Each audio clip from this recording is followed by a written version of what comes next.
ನಮಸ್ಕಾರ ಸ್ನೇಹಿತರೆ, ನನ್ನ ಹೆಸರು ಅರುಣ. ನಾನೊಬ್ಬ ಅಮೂಲ್ ರೋಗಿ. ದೇವರ ದಯೆ, ಗುಂಪಿನ ಸಹಾಯ, ಹಿರಿಯ ಬಂಧುಗಳ ಅನುಭವ, ಬಲ ಭರವಸೆ ಹಾಗೂ 12 ಹೆಜ್ಜೆಗಳ ಈ ಕಾರ್ಯಕ್ರಮ. ಸೊ ಮಾನಸಿಕ ಕುಡಿಯುವಂತ ಯಾವುದೇ ಮಾನಸಿಕ ಸೆಳೆತ ಇಲ್ಲ ಸ್ನೇಹಿತರೆ. ಅದೆಲ್ಲವೂ ನಿಮ್ಮಿಂದ ಮತ್ತು ಈ ಕಾರ್ಯಕ್ರಮದಲ್ಲಿರುವಂತಹ ಮೂಲ ಏನ್ ಹೇಳ್ತೀವಿ, ಹೆಜ್ಜೆಗಳು, ಇದು ಬೇಸು. ಇದಿಲ್ಲದೆ ಕಾರ್ಯಕ್ರಮ ಏನಿಲ್ಲ. ಇದರಿಂದಾಗಿ ಈ ಸೆಳೆತ ಬರುವುದಿಲ್ಲ. ಸೊ ಯಾವಾಗ ಈ ಮೂಲವನ್ನ ಅಥವಾ ಈ ಹೆಜ್ಜೆಗಳನ್ನ ಅನುಸರಿಸಲಿಕ್ಕೆ ನಮ್ಮ ಜೀವನದಲ್ಲಿ ನಾವು ಪ್ರಯತ್ನ ಮಾಡ್ತೀವಿ, 100% there is no chances of ಅಂತ ಹೇಳ್ತೀನಿ ನಾನು. There is no chances of obstruction. ಯಾಕಂದ್ರೆ ನಮಗಾಗಿದೆ ಈ ಕುಡಿತದ ಸೆಳೆತ ಬರುದಿಲ್ಲ. ಅದು ಕೆಲವರಿಗೆ ಬರ್ತದೆ. ಹೆಂಗ್ ಬರ್ತದೆ ಅಂತಂದ್ರೆ ನಮ್ಗೆ ಇನ್ನೂ ತನಕ ಕೆಲವೊಮ್ಮೆ ಅರ್ಥ ಆಗೋದಿಲ್ಲ. ಯಾಕೆ ಬರ್ತದೆ ಇಷ್ಟೆಲ್ಲವೂ ತಿಳ್ಕೊಂಡು ಇಷ್ಟೆಲ್ಲವನ್ನೂ ಮಾಡಿ ಇಲ್ಲಿ ಕೂತ ನಂತರವೂ ಯಾಕೆ ಬರ್ತದ ಅನ್ನುವಂಥದ್ದು ಬರ್ತದೆ ಸೆಳೆತ. ಯಾಕೆ ಬರ್ತದೆ ಅಂದ್ರೆ ಇವುಗಳನ್ನು ನಾನು ಸರಿಯಾಗಿ ಅಭ್ಯಾಸ ಮಾಡೋದಿಲ್ಲ. 1, ಸರಿಯಾಗಿ ಅರ್ಥ ಮಾಡ್ಕೊಳ್ಳೋದು. 2, ಈ ಕಾರ್ಯಕ್ರಮ ಅಂದ್ರೆ ಏನು, ಕುಡ್ತಾ ಬಿಡಿಸೋದು. ಇಲ್ಲಿ ಮೀಟಿಂಗ್ ನಡೀತದ, ಈ ಮೀಟಿಂಗ್ನಾಗ ಹೋಗಿ ಕೂತ್ರ ಕುಡ್ತಾ ನಿಲ್ತದ ಅನ್ನುವಂಥದ್ದು ಕಲ್ಪನೆ ನಮ್ಮಲ್ಲಿದೆ. ಆ ಕಲ್ಪನೆ 100% ತಪ್ಪು ಸ್ನೇಹಿತರೆ. ಆದ್ರೆ ಇಲ್ಲಿ ಹೇಳ್ತಾರ ಅವರು, ಆರಂಭದಿಂದಲೇ ನಾವು ಈ ಹೆಜ್ಜೆಗಳನ್ನ ಅನುಸರಿಸಲಿಕ್ಕೆ ಪ್ರಯತ್ನ ಪಟ್ಟಾಗ ಒಂದು ಇಮಿಡಿಯೇಟ್ ಟ್ರಾನ್ಸ್ಫಾರ್ಮೇಶನ್ ಅಥವಾ ಇಮಿಡಿಯೇಟ್ ಒಂದು ರಿಕ್ವೈರ್ಮೆಂಟ್ ಬೇಕಾಗಿರ್ತದೆ. ತಿಳ್ಕೊರ್ತವ್ರು ಹೇಳ್ತಾರ, ನಿಮ್ಮ ಒಬ್ಸೆಷನ್ ಅನ್ನ ಅಥವಾ ನಿಮ್ಮ ಮಾನಸಿಕ ಸೆಳೆತವನ್ನ ಯಾವನಾದ್ರೂ ಅಥವಾ ಯಾರಾದರೂ ಅಥವಾ ಯಾವುದೇ ಒಂದು ವಿಷಯ ಕಿತ್ತು ಒಗಿಬೇಕಂತಂದ್ರೆ ಅದೇನಪ್ಪಾ ಅಂತಂದ್ರೆ ಇಮಿಡಿಯೇಟ್ ಆಗಿ ನಿಮಗೊಂದು ಚೇಂಜ್ ಬೇಕಾಗಿದೆ. ಆ ಮೋರಲ್ ಚೇಂಜ್ ಅಂತ ಹೇಳ್ತಾರ, ಆ ನೈತಿಕತೆಯ ಪರಿವರ್ತನೆ ಬೇಕಾಗೈತಿ. ಹಂಗಾದಾಗ ಮಾತ್ರ ಕುಡ್ತ ನಮ್ಮಿಂದ ದೂರ ಹೋಗ್ತದೆ. ನೈತಿಕ ಪರಿವರ್ತನೆ ಆಗದೆ ಸಾಧ್ಯನೇ ಇಲ್ಲ ಅಂತ ಹೇಳ್ತಾರೆ. ಆ ಅಬ್ಸೆಷನ್ ಲಿಫ್ಟ್ ಆಗೋದಿಲ್ಲ ಅಂತ ಹೇಳ್ತಾರೆ. ಸೊ ಹಿಂಗಾಗಿ ನೇತ್ರ 6ನೇ ಹೆಜ್ಜೆ ಬಹಳ ಸರಳ ಅಂತ ಹೇಳಿ ಒಮ್ಮೆ ಅನಿಸುತ್ತೆ, ಬಟ್ ಬಹಳ ಕಷ್ಟನೂ ಅನ್ಸುತ್ತೆ. ಸೊ ಯಾಕೆ ಅನ್ಸುತ್ತೆ ಅಂದ್ರೆ ನಿನ್ನೆ ನಾವು ನೋಡಿದ್ವಿ. ನಿನ್ನೆ ನಮ್ಮ ಮಾರ್ಕ್ ಸರ್ ಹೇಳ್ತಾ ಇದ್ರು ಗಂಡಸರು ಮತ್ತು ಹುಡುಗರ ವಿಷಯದ ಬಗ್ಗೆ ಈ ಪ್ಯಾರಾದಲ್ಲಿ ಇನ್ನೊಂದಿಷ್ಟು ಮಾತನಾಡಬಹುದಿತ್ತು, 100% ಮಾತನಾಡಬಹುದಿತ್ತು. ಏನ್ ಹೇಳ್ತಾರ ಅವರು ಅದನ್ನ ನೋಡೋದಾದ್ರೆ, ನಾವು ನಮ್ಮ ದೋಷಗಳ, ನಮ್ಮಲ್ಲಿರುವಂತಹ ನ್ಯೂನತೆಗಳು ಅಥವಾ ದೋಷಗಳ ನಿವಾರಣೆಗೆ ನಾವು ಹೇಳ್ಕೊಳ್ತೇವೆ, ನಾವು ರೆಡಿ ಆಗಿದ್ದೀವಿ ಅಂತ ಹೇಳ್ಕೋಬಹುದು. ಆದ್ರೆ ಇವರಲ್ಲೂ ಕೂಡ ಕೆಲವೊಂದಿಷ್ಟು ಸೂಕ್ಷ್ಮವಾದ ದೋಷಗಳನ್ನ ನಾವು ಪಟ್ಟಿ ಮಾಡಿದಾಗ ಕೆಲವೊಂದಿಷ್ಟನ್ನ ನಾವು ಉಳಿಸ್ಕೊಳಕ್ ಪ್ರಯತ್ನ ಮಾಡ್ತೀವಿ. ಎಷ್ಟೇ ಸ್ವಂತ ಮನಸ್ಸಿನಿಂದ ಅಥವಾ ಸಂಪೂರ್ಣತೆಯಿಂದ ನಾನು ರೆಡಿ ಇದ್ದೀನಿ ಅಂತ ಹೇಳುವವನು ಕೂಡ ಕೆಲವೊಂದಿಷ್ಟು ಮೈಲ್ಡ್ ಅಂತ ಹೇಳ್ತೀವಿ, ಕೆಲವೊಂದಿಷ್ಟು ಮೈಲ್ಡ್, ಇದರಿಂದ ಯಾರಿಗೇನು ತೊಂದರೆ ಆಗೋದಿಲ್ಲ ಬಿಡ್ರಿ, ಇದರಿಂದ ನಾನೇನು ಮಾಡ್ದಂಗ ಆಗುತ್ತೆ ಬಿಡ್ರಿ, ಇದರಿಂದ ನನ್ನಿಂದ ಏನು ತಪ್ಪಾಗೈತೆ ಅಂತ ಬಿಡ್ರಿ ಅನ್ನುವಂಥ ಒಂದಿಷ್ಟು ಸಣ್ಣ ಸಣ್ಣ ಸಣ್ಣ ದೋಷಗಳಿರ್ತಾವ. ಅವು ದೋಷಗಳೇ ಇರ್ತಾವ, ಆದ್ರೆ ಸೌಮ್ಯ ಸ್ವಭಾವದ ದೋಷಗಳಿರ್ತಾವ. ಅಂಥವುಗಳನ್ನ ಬಿಟ್ಟು ಕೊಡ್ಲಿಕ್ಕೆ ಕೂಡ ಕೆಲವೊಮ್ಮೆ ನಾವು ಕೂಡ ಒಪ್ಪಿಕೊಳ್ಳೋದಿಲ್ಲ. ಹಂಗಾಗಿ ಅವ್ರು ಹೇಳ್ತಾರೆ, ನಮ್ಮಲ್ಲಿ ಕೆಲವು ಮಂದಿ ಆಧ್ಯಾತ್ಮಿಕ ಹಾಗೂ ನೈತಿಕ ಸಂಪೂರ್ಣತೆಗೆ ತಯಾರಾಗ್ತಾರ, ತಮ್ಮನ್ನ ತಾವು ತಯಾರಿ ಮಾಡ್ಕೊಳ್ತಾರ. ಬಹಳ ಅಪರೂಪ ಇಂಥವ್ರು ಸಿಗುವುದು, ಬಹಳ ಅಪರೂಪ. ಅಲ್ಲಿನೂ ಹೇಳ್ತಾರ ಅವರು, ನಮ್ಮಲ್ಲಿ ಇವುಗಳನ್ನ ಯಾರಿಗೂ ಪಾಲಿಸಿ ಇದುವರೆಗೆ ನಿರ್ವಹಿಸುವಂತಾಗಿಲ್ಲ ಅಂತ ಬರೀತಾರ. 35-39 ಬರೀತಾರೆ, ನಮ್ಮಲ್ಲಿ ಇವುಗಳನ್ನ ಸಂಪೂರ್ಣವಾಗಿ ಪಾಲಿಸಿ ನಿರ್ವಹಿಸುವಂತಾಗಿಲ್ಲ ಅಂತ ಹೇಳ್ತಾರೆ. ಮುಂದೆ ಒಂದು ಸೆಂಟೆನ್ಸ್ ಇಡ್ತಾರೆ, ನಾವು ಸಂತ ಪುರುಷರಲ್ಲ ಅಂತ ಹೇಳಿ, ನಾವು ಸನ್ಯಾಸಿಗಳಲ್ಲ. ಹಂಗೆ ಇಲ್ಲಿ ನಮ್ಮಲ್ಲಿ ಎಷ್ಟೇ ತೊಂದರೆಗಳನ್ನ ನಾವು ಅಥವಾ ನಮ್ಮಲ್ಲಿರುವಂತ ಎಷ್ಟೇ ನ್ಯೂನತೆಗಳನ್ನ, ದೋಷಗಳನ್ನ ನಾವು ಬಿಡ್ಲಿಕ್ಕೆ ರೆಡಿ ಆದ್ರೂ ಕೂಡ ಕೆಲವೊಂದಿಷ್ಟು ಸೌಮ್ಯ ಸ್ವಭಾವದ ಈ ದೋಷಗಳನ್ನ ನಾವು ಬಿಡ್ಲಿಕ್ಕೆ ಒಪ್ಪುವುದಿಲ್ಲ. ಅವು ದೋಷಗಳೇ, ಆದ್ರೆ ಅದರಿಂದಾಗಿ ಯಾರಿಗೂ ಹರ್ಟ್ ಆಗುದಿಲ್ಲ ಅನ್ನುವಂಥದ್ದನ್ನ ನಾವು ಭಾವಿಸ್ತೀವಿ. ಇವು ಕೆಲವೊಂದಿಷ್ಟು ಇರಬೇಕು ಅನ್ನುವಂಥದ್ದನ್ನ ನಾವು ಯೋಚಿಸ್ತೇವೆ. ಇವು ಇರ್ಲಿ ಬಿಡ್ರಿ ಅನ್ನುವಂಥದ್ದು ಬರ್ತದ. ಸೊ ಹಿಂಗಾಗಿ ಏನಾಗ್ತದೆ, ಒಂದಿಷ್ಟು ನಾವೇನ್ ಮಾಡ್ತೀವಿ, ಇಲ್ಲಿ ಬಂದ ತಕ್ಷಣ ನಮ್ಮ ಜೀವನವನ್ನು ನಾವು ಎಷ್ಟು ಕಡಿಮೆ ಸಂಪೂರ್ಣತೆಯಿಂದ ಸಾಗಿಸ್ಲಿಕ್ಕೆ ಸಾಧ್ಯ ಐತಿ ಅಷ್ಟು ಸಾಕು. ನಮ್ಮ ಎಲ್ಲವೂ ಬೇಡ, ನಮ್ಗೆ ಈ ಊರು ಉಸಾಬರಿ ಬೇಡ. ಕೊಡ್ತಾ ಒಂದು ನಿಲ್ಲಿಸ್ಬೇಕಾಗಿತ್ತು, ನಿಲ್ಲಿಸೀವಿ. ಈ ಸಂಪೂರ್ಣತೆ, ಈ ಪರಿಪೂರ್ಣತೆ, ಇದರಿಂದ ಇದು ಎಷ್ಟು ಜೀವನ ಸಾಗಿಸ್ಬೇಕು, ಇದರ ದಾರಿ ಒಳಗೆ ಸಾಗಿಸ್ಬೇಕು, ಅವೆಲ್ಲವೂ ಬೇಡ. ನಮಗೇನಪ್ಪ ಸಮಸ್ಯೆ, ಮೂಲ ಸಮಸ್ಯೆ ಏನಿತ್ತು, ಕುಡಿತಿದ್ವಿ ಅದನ್ನ ಬಿಟ್ರೆ ಸಾಕಾಗೈತಿ ಅನ್ನುವಂಥದ್ದು. ಹಂಗಾಗಿ ಅಲ್ಲಿ ಅವರು ಆ ಶಬ್ದವನ್ನ ಯೂಸ್ ಮಾಡ್ತಾರೆ. ಅಲ್ಲಿ ಏನು ಯೂಸ್ ಮಾಡ್ತಾರಂತಂದ್ರೆ ಕೆಲವೊಂದಿಷ್ಟು ನ್ಯೂನ್ಯತೆಗಳು ಅಥವಾ ನಮಗೇನು ಪರಿಪೂರ್ಣವಾಗಿ ಜೀವನ ಮಾಡಬೇಕಾಗಿದ್ದಿಲ್ಲ, ನಾವು ನಮಗೇನ್ ಬೇಕಾಗೈತಿ ಇಮಿಡಿಯೇಟ್ ಆಗಿ ನಮಗೇನಾಗಬೇಕಾಗೈತಿ, ಕುಡಿತವನ್ನು ನಿಲ್ಲಿಸ್ಬೇಕಾಗಿತ್ತು, ನಿಲ್ಲಿಸಿದ್ವಿ, ಸಾಕು. ಉಳಿದಿದ್ದೆಲ್ಲವನ್ನು ನಮಗ್ ಬೇಕಾಗಿಲ್ಲ. ಅದನ್ನು ಹುಡುಗ ಬುದ್ಧಿ ಅಂತ ಹೇಳ್ತಾರ ಅವ್ರು. ಆ ಹುಡುಗರ ಬುದ್ಧಿ ರೆಬೆಲಿಯನ್ ಆಗೋದು, ಅಥವಾ ನಮ್ಗಿಲ್ಲ ಎಲ್ಲವನ್ನು ಬೇಕಾಗಿಲ್ಲ, ಇವನ್ನೆಲ್ಲ ಯಾರು ಮಾಡ್ಕೊತ ಕೂತಾರ್ರಿ ಅನ್ನುವಂಥ ಏನು ಬುದ್ಧಿ ಬರ್ತದ, ಅದಕ್ಕೆ ಅದು ಹುಡುಗರ ಬುದ್ಧಿ ಅಂತ ಹೇಳ್ತಾರೆ. ಯಾವಾಗ ನಾವು ಒಂದು ಒಂದು ಒಂದು ಮ್ಯಾಚುರಿಟಿ ಬರ್ತದ, ಒಂದು ಯೋಚನೆ ಮಾಡುವಂತ ಶಕ್ತಿ ಬರ್ತದ, ನನ್ನಲ್ಲಿರುವಂತ ಪ್ರತಿಯೊಂದು ದೋಷಗಳನ್ನು ನಾನು ಗುರುತಿಸ್ಲಿಕ್ಕೆ ರೆಡಿ ಆಗ್ತೀನಿ, ಅವಾಗ ಈ ಶಬ್ದಗಳನ್ನ ನಾವು ಉಪಯೋಗ ಮಾಡ್ತೀವಿ ಗಂಡಸರು.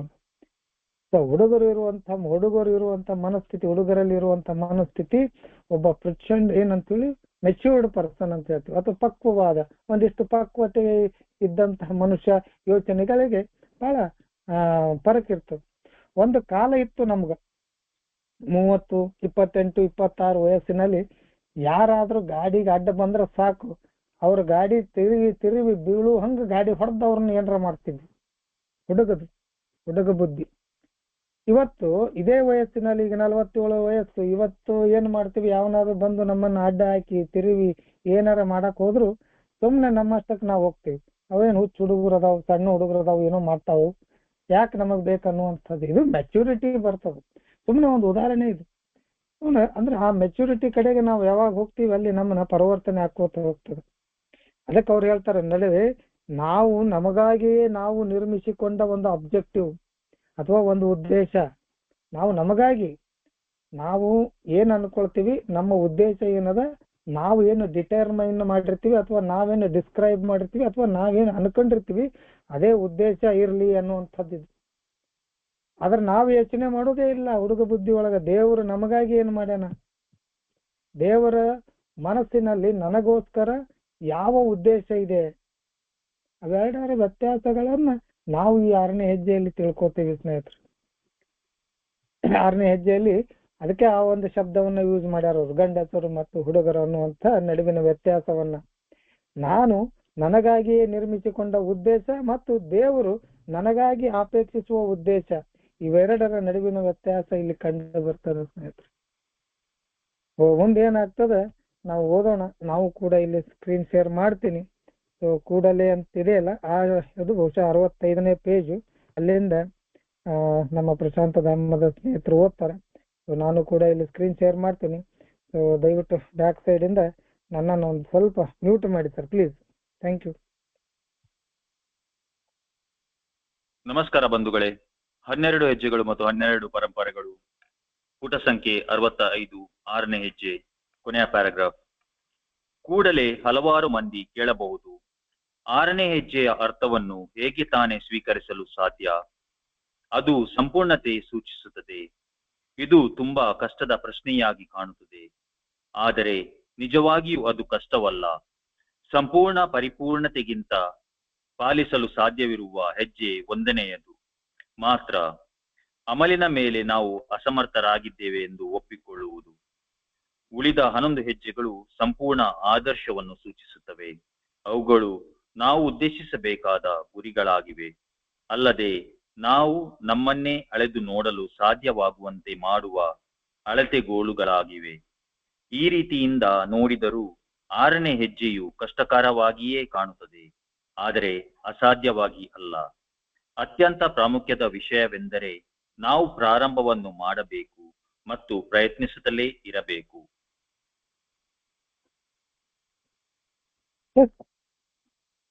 ಸಾಕಷ್ಟು ಜನ ಹೇಳ್ತಾರೆ ಇಲ್ಲಿ 6ನೇ ಹೆಜ್ಜೆಯ ಅರ್ಥವನ್ನು ನಾವು ಹೇಗೆ ಸ್ವೀಕಾರ ಮಾಡ್ಲಿಕ್ಕೆ ಸಾಧ್ಯ? How can we accept the entire implication of step 6? ಇದು ಏನನ್ನು ಸೂಚಿಸ್ತದೆ? ಇದು ಪರಿಪೂರ್ಣತೆಯನ್ನು ಸೂಚಿಸ್ತದೆ, ಸಂಪೂರ್ಣತೆಯನ್ನು ಸೂಚಿಸ್ತದೆ, ಪರ್ಫೆಕ್ಷನ್ ಸೂಚಿಸ್ತದೆ. ಇದು ತುಂಬಾ ಹಾರ್ಡ್ ವಿಷಯ, ಅದು ತುಂಬಾ ಕಷ್ಟದ ವಿಷಯ. ನಮಗೆ ಒಂದು ಕಷ್ಟದ ಪ್ರಶ್ನೆಯಾಗಿ ಕಾಣ್ತದೆ ಇದು. ಅವ್ರು ಹೇಳ್ತಾರೆ, ಅದಕ್ಕಾಗಿ ನಾವು ಸಂಪೂರ್ಣವಾಗಿ ಪಾಲಿಸೋದು ಏನಪ್ಪಾ ಅಂದ್ರೆ ಈ ಕಾರ್ಯಕ್ರಮದಲ್ಲಿ 1ನೇ ಹೆಜ್ಜೆಯನ್ನ ಮಾತ್ರ ಅಂತ ಹೇಳ್ಬಿಡ್ತಾರೆ. ನಾವು ಸಂಪೂರ್ಣ ಪರಿಪೂರ್ಣತೆಯಿಂದ ಪಾಲಿಸಲು ಸಾಧ್ಯವಿರುವ ಹೆಜ್ಜೆ ಅಂದ್ರೆ ಅದು 1ನೇದ್ದು ಮಾತ್ರ. ಅಮಲಿನ ಮೇಲೆ ನಾವು ಅಸಮರ್ಥರಾಗಿದ್ದೇವೆ ಅಥವಾ ಬಲಹೀನರಾಗಿದ್ವಿ ಅಮಲಿನ ಮುಂದೆ, ಅದನ್ನು ಒಪ್ಪಿಕೊಳ್ಳೋದು. ಆ ಅಮಲಿನಿಂದಾಗಿ ನಮ್ಮ ಜೀವನ ಅಸ್ತವ್ಯಸ್ತವಾಗಿತ್ತು, ನನ್ನ ಜೀವನವನ್ನು ನಾನು ಸರಿಯಾಗಿ ನಿರ್ವಹಣೆ ಮಾಡಲಿಕ್ಕೆ ಆಗ್ತಿರ್ಲಿಲ್ಲ ಅನ್ನುವಂಥದ್ದನ್ನು ಒಪ್ಪಿಕೊಳ್ಳೋದು ಮಾತ್ರ ಸಂಪೂರ್ಣ ಆಗ್ತದೆ. ನಮ್ಮಿಲ್ಲಿ ಎಲ್ಲವೂ ಆಗುವುದಿಲ್ಲ ಅಂತ ಹೇಳ್ತಾರೆ. ಇಲ್ಲಿ ಏನು ಡೌಟ್ಗಳಿದ್ದು, ಇಲ್ಲೇನು ಕಷ್ಟಗಳಿದ್ದು, ಇಲ್ಲೇನು ಈ ಹೆಜ್ಜೆಗಳ ಪ್ರಾಮುಖ್ಯತೆ ಏನು ಅನ್ನುವಂಥದ್ದನ್ನು ಕೆಲವೊಮ್ಮೆ ನಾವು ಕಳ್ಕೋತ ಬರ್ತೀವಿ. ಅವರೇ ಹೇಳಿದಾರೆ ಬಿಡಪ್ಪ, 1ನೇ ಹೆಜ್ಜೆ ಮಾತ್ರ ನಾವು ಪಾಲಿಸ್ಲಕ್ ಸಾಧ್ಯದ, ಉಳ್ಕಿದ್ ಆಗುದಿಲ್ಲ, ಎಷ್ಟಾಕತ್ ಅಷ್ಟ ಮಾಡೋನು ಅನ್ನುವಂಥ ಒಂದು ಸಮಜಾಯಿಷಿಯನ್ನ ನಾವು ನಮ್ಮ ಮನಸ್ಸಿಗೆ ಇಲ್ಲಿ ಕೊಟ್ಕೊಳಕ್ ಚಾಲು ಮಾಡ್ತೇವೆ. ಅವರೇ ಹೇಳ್ಯಾರಲ್ಲ, 1ನೇ ಹೆಜ್ಜೆ ಮಾತ್ರ ಪರಿಪೂರ್ಣತೆಯಾಗಿ ಸಂಪೂರ್ಣವಾಗಿ ನಾವು ಪಾಲಿಸ್ಬೇಕಾಗ್ತದ, ಉಳ್ಕಿದ್ ಆಗುದಿಲ್ಲ ಅನ್ನುವಂಥದ್ದು. ಅದನ್ನು ಕೂಡ ನಾವು ನೆಪವನ್ನಾಗಿ ಮಾಡ್ಕೊಳ್ತೇವೆ, ಅದನ್ನು ಕೂಡ ನೆಪ. ಆದ್ರೆ ಅವರು ಮುಂದುವರೆದು ಹೇಳ್ತಾರ, ಉಳಿದ 11 ಹೆಜ್ಜೆಗಳು ಸಂಪೂರ್ಣವಾಗಿ ಆದರ್ಶವನ್ನ ಸೂಚಿಸ್ತದೆ, ಬದುಕಿನ ಆದರ್ಶವನ್ನ ಸೂಚಿಸ್ತದೆ, ಈ ಜೀವನದ ಆದರ್ಶವನ್ನ ಸೂಚಿಸ್ತದೆ. ಈ ಜಗತ್ತಿನಲ್ಲಿ ಹೇಗೆ ಬಾಳಬೇಕು, ಹೇಗೆ ಇರಬೇಕು, ಸಂಬಂಧಗಳನ್ನ ಹೇಗೆ ಕಟ್ಟಿಕೊಳ್ಳಬೇಕು, ಸಂಬಂಧಗಳನ್ನ ಹೇಗೆ ನಿಭಾಯಿಸಬೇಕು, ಇವುಗಳನ್ನ ಸೂಚಿಸ್ತದೆ. ಅದರೆಲ್ಲದರ ಜೊತೆಗೆ ನನ್ನ ವೈಯಕ್ತಿಕ ಜೀವನವನ್ನು ನಾನು ಇಲ್ಲಿ ಹೇಗೆ ನಡೆಸಬೇಕು, ಅದು ಯಾವ ರೀತಿ ಮಾದರಿಯಾಗಿರ್ಬೇಕು ಜಗತ್ತಿಗೆ ಅನ್ನುವಂಥದ್ದನ್ನ ಸೂಚಿಸ್ತದ. ಈ ಆದರ್ಶಗಳನ್ನ ನಾವು ಯೋಚನೆ ಮಾಡ್ಬೇಕಾಗೈತಿ. ಕೊಡ್ತಾ ಏನ್ ಎಲ್ಲಿ ಬೇಕಾದ್ರೂ ಬಿಡ್ಬೋದು, ಇಲ್ಲೇ ಬಂದ್ ಬಿಡ್ಬೇಕಂತೇನಿಲ್ಲ. ಅದು ಯಾರೋ ಹೇಳ್ತಿರ್ತಾರ, ಎಲ್ಲಿ ಸಲ್ಲದವನು ಇಲ್ಲಿ ಸಲ್ಲತಾನ, ಇಲ್ಲಿ ಸಲ್ಲದವನು ಎಲ್ಲಿ ಸಲ್ಲದಲ್ಲ ಅಂತ ಏನ್ ಕಥೆ. ನಾವೆಲ್ಲಿ ಸಲ್ಲೇ ಇಲ್ಲ, ಇಲ್ಲಿ ಬಂದು ಸತ್ತೀವಿ ಕೂತೀವಿ, ಇಲ್ಲಿ ಸಲ್ಲಿವು ನಾವು ಅಷ್ಟೇ, ಇಲ್ಲಿ ಸಲ್ಲ ಎಲ್ಲಿ ಸಲ್ಲುದಿಲ್ಲ ಅಂತ ಏನೇನು ಹೇಳ್ತಿರ್ತಾರೆ. ಬಟ್ ಅಲ್ಲ, ಅವ್ರು ಹೇಳ್ತಾರೆ ಉಳಿದ 11 ಹೆಜ್ಜೆಗಳು ಸಂಪೂರ್ಣವಾಗಿ ಆದರ್ಶಗಳನ್ನ ಅವು ಸೂಚಿಸ್ತವು. ಇವುಗಳನ್ನ ನಾವು ಗುರಿಯಾಗಿ ಇಟ್ಕೋಬೇಕು. ಏನ್ ಹೆಜ್ಜೆಗಳು ಆದರ್ಶಗಳನ್ನ ಸೂಚಿಸ್ತಾವಲ್ಲ, ತಿಳಿಸಿಕೊಡ್ತಾವಲ್ಲ, ಇವುಗಳನ್ನ ನಮ್ಮ ಜೀವನದ ಗುರಿಯನ್ನಾಗಿ ಇಟ್ಕೋಬೇಕು. ನನ್ನ ಗುರಿ ಇದು,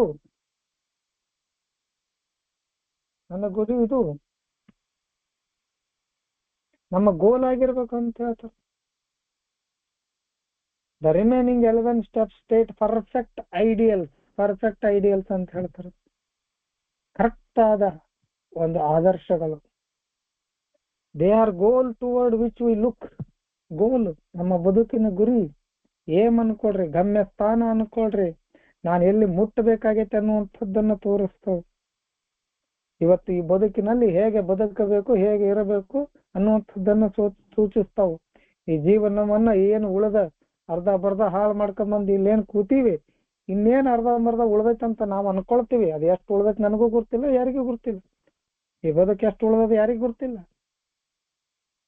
ಉಳಿದಿರುವಂತ ಬದುಕು ಅಥವಾ ಬರುವಂತ ಬದುಕನ್ನ ನಾವು ಯಾವ ರೀತಿಯಾಗಿ ಬಾಳಬೇಕು, ಯಾವ ರೀತಿಯಾಗಿ ನಡೆಸಿಕೊಂಡು ಹೋಗಬೇಕು, ನಮ್ಮ ಗುರಿ ಏನಾಗಿರಬೇಕು ಅನ್ನುವಂಥದ್ದನ್ನ ಸೂಚಿಸ್ತದ. ಅದೆಲ್ಲದಕ್ಕಿಂತ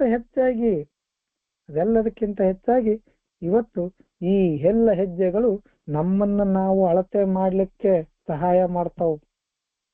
ನಮ್ಮನ್ನ ನಾವು ಯಾವ ರೀತಿ ಇದ್ದೀವಿ, ನಮ್ಮ ಕಿಮ್ಮತ್ತೇನು, ಅಥವಾ ನಾವು ಎಂತ ಮನುಷ್ಯರು, ನಮ್ಮ ಬದುಕು ಏನು ನಡೆಸ್ಕೊಂಡು ಬಂದಿವಿ, ಏನಾಯ್ತು, ನನ್ನೊಳಗೆ ಏನದ ಅನ್ನುವಂಥದ್ದನ್ನ ಅಳತೆ ಮಾಡ್ಲಿಕ್ಕೆ ಇದೊಂದು ಮಾನದಂಡ, ಸ್ಟ್ಯಾಂಡರ್ಡ್ ಅಂತ ಹೇಳ್ತೇವೆ.